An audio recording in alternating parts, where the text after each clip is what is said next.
side still has the pros on the other side and nobody coming to the middle.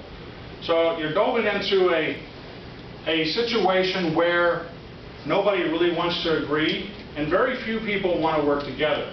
I've been fortunate enough that I've actually came out of areas that we did share information. We did keep a deal of openness and we tried to invite others, we tried to work with others.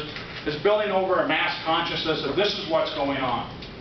The one thing that we have found in common is that there is no consistency. That is consistent. Because you can pick up something, somebody else can come in and not get the same results. Not even pick up the same thing. So science has started to move now to actually looking at non-consistent actually being now consistent. And maybe what is the tie with that? What is going on with that?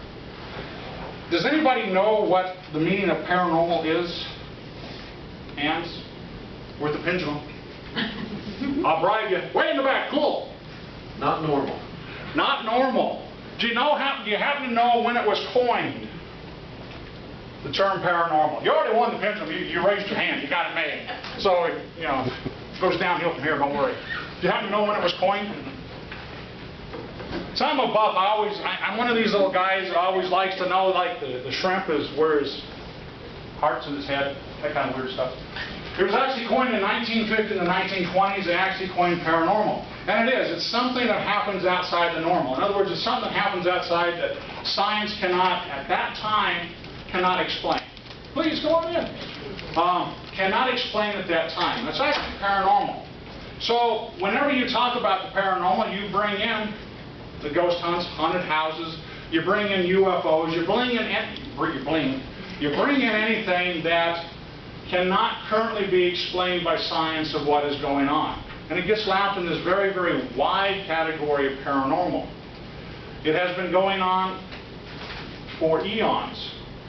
Back in the 1800s, the Universalist Church, or American Universalist Church, actually came about doing seances, table tappings, trying to pick up on the other side what is going on. Before that, there's been all kinds of documented cases and research that was done.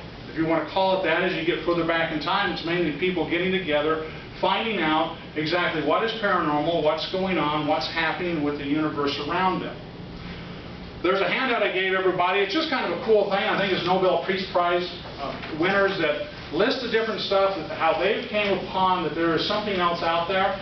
And this is not based on their religion. This is not based on their own ideology when they started. It was based on they were doing different science.